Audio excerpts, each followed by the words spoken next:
Halo semuanya, selamat pagi. Semoga kalian dalam keadaan baik-baik saja ya, dan sehat walafiat tentunya. Saya penasaran, siapa ya yang tidak tahu Bali? Bali adalah suatu provinsi di Indonesia dengan Denpasar sebagai ibu kotanya. Bali juga termasuk salah satu tempat yang paling terkenal dan diminati untuk dikunjungi di Indonesia, terutama pada kalangan turis dari luar negeri. Namun di balik kesuksesan itu semua, seperti kalian mungkin ketahui, Indonesia sempat dijajah oleh 5 negara berbeda dan Bali pun juga termasuk salah satu wilayah yang sempat dijajah. Namun tentunya Bali juga memiliki perjuangan tersendiri untuk memproklamasikan kemerdekaan Indonesia. Maka dari itu, disinilah kita. Nama saya Valerie. Nama saya Michelle. Nama saya Angel. Kami dari kelompok Bali akan menjelaskan kepada kalian mengenai perang-perang di Bali yang membawa kemerdekaan untuk Indonesia dan keamanan untuk Bali itu sendiri.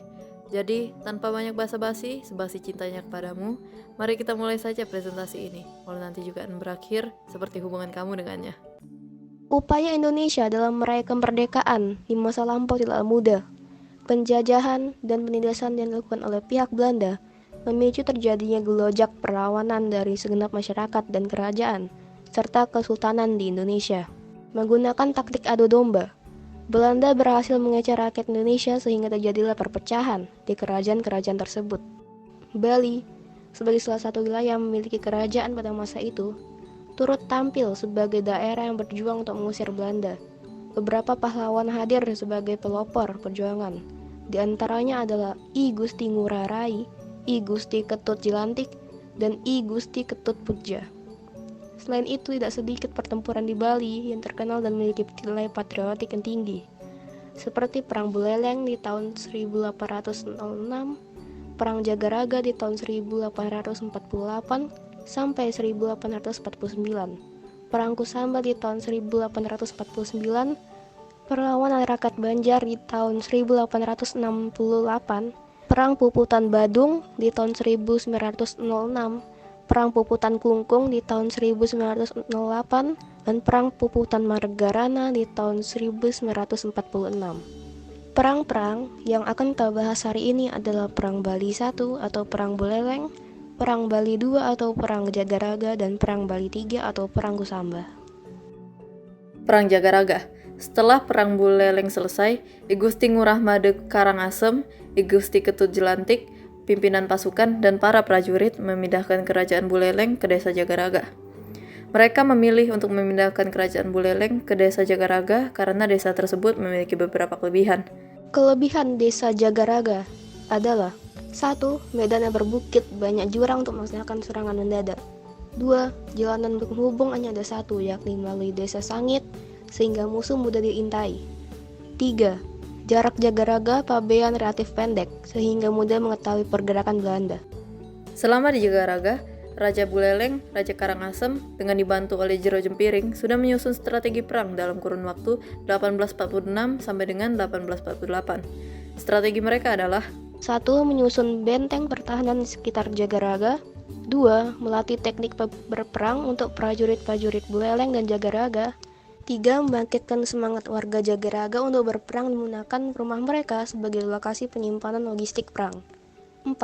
Meminta dukungan kepada raja-raja di Bali seperti Raja Karangasem, Raja Gianyar, Raja Kulungkung, Raja Mengli, dan Raja Jembrana, beserta dengan persenjataannya. 5. Strategi perang yang digunakan adalah Sulpit Surang Makara Yuhana, yaitu strategi perang yang digunakan oleh Prabu Yudhistira dalam cerita Bharata Yuddha.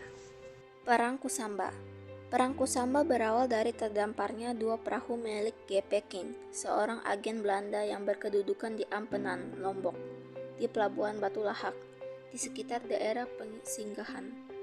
Kapal tersebut kemudian dirampas oleh penduduk pesinggahan dan Dawan. Raja Klungkung pun menganggap kehadiran kapal yang awaknya sebagian besar orang-orang Sasak itu sebagai pengacau, sehingga langsung memerintahkan untuk membunuhnya. Kejadian itu dilaporkan pada wakil Belanda di Besuki oleh Mats Lange, seorang pengusaha asal Denmark yang tinggal di Kuta, yang juga menjadi agen Belanda. Perang Buleleng atau Perang Bali Pertama. Belanda berhasil membujuk raja-raja di Bali untuk menerima perjanjian untuk menghapus hukum tawan karang. Namun sampai tahun 1844, Raja Kerajaan Buleleng dan Karangasem masih menolak penghapusan tersebut. Hak tawan karang merupakan aturan di mana raja-raja Bali berhak menyita kapal yang karam di wilayah perairan kekuasaan mereka.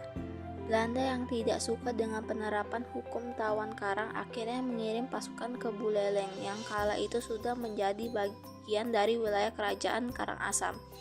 Perlawanan rakyat Buleleng dipimpin oleh I Gusti Ketut Jelantik yang masih punya garis keturunan dengan I Gusti Anglurah Panji Sakti.